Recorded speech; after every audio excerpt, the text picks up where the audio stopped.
এই যে আমাদের চট্টগ্রামে একজন ব্যারিস্টার, একজন আইনজীবী সাইফুল ইসলাম আলিফ, নাম শুনেছেন? এই ব্যারিস্টার সাইফুল ইসলাম আলিফ ভাই, ওনাকে ইসকনের সদস্যরা এরা হত্যা করে, তাকে জবাই করে হত্যা করেছে, কোপায়া হত্যা করেছে। আপনারা দেখেছেন? এ জোরে বলেন, দেখেছেন? ভিডিও দেখেন না আপনারা? দেখেছেন? ভাই আমরা একটু খেয়াল করি, খাওয়া দাওয়া আমিও খাচ্ছি না, আপনারাও খাবেন না, একটু কোরআনের কথাগুলো মনোযোগ সহকারে শুনি, ঘুম ধরবে না। আমরা মাঝে মাঝে স্লোগান দিব ইনশাল্লাহ। রাজি আছেন? হ্যাঁ জোরে বলেন, রাজি আছেন? স্লোগান দিলে কি কোনো মামলা হবে?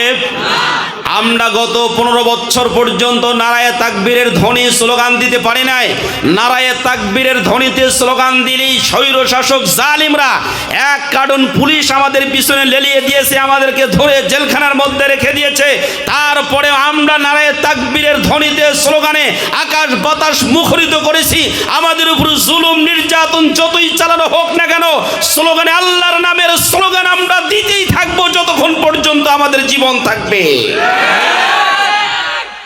সম্মানিত ভাইরা আমার, এই জন্য আমাদের জবান কেউ বন্ধ করতে পারবে?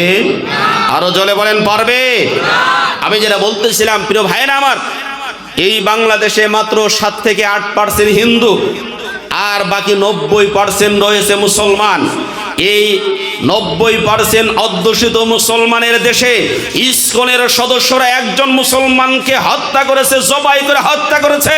ও মুসলমান, তোমাদেরকে জানতে চায়, আমার জাতি মুসলিম ভাইদেরকে কোনো ব্যক্তি যদি হত্যা করে, দাঁত ভাঙ্গা জবাব দেওয়ার জন্য কারা কারা রেডি আছে? তো হাত তুলে আল্লাহকে দেখা।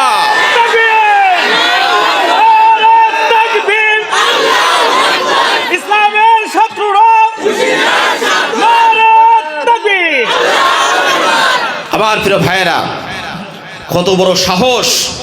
আপনাদেরকে মনে রাখতে হবে, এই ইসকনের সদস্যরা বাংলাদেশকে একটা অস্থিতিশীল পরিবেশ তৈরি করার জন্য তারা একজন মুসলমানকে কুপিয়ে কুপিয়ে হত্যা করেছে। তোমরা মনে রাখবে, এই বাংলার জমিন থেকে স্বৈরাচারকে বিদায় জানানোর জন্য একজন নয়, দুইজন নয়, প্রায় 2000 যুবক জান দিয়েছে। আবার কোনো ব্যক্তি যদি অস্থিতিশীল পরিবেশ তৈরি করতে চাও, আমরা জীবনের তাজা রক্ত দিয়ে হলেও তাদেরকে বাংলার জমিন থেকে চিরতরে বিতাড়িত করবো ইনশাআল্লাহ। ভাইরা আমার, এই জন্য আপনাদেরকে সচেতন হতে হবে, সজাগ থাকতে হবে। মুসলমান প্রত্যেকটা মুহূর্তে তারা সজাগ থাকবে, সচেতন থাকবে।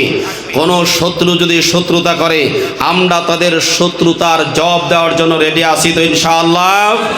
রেডি আছেন?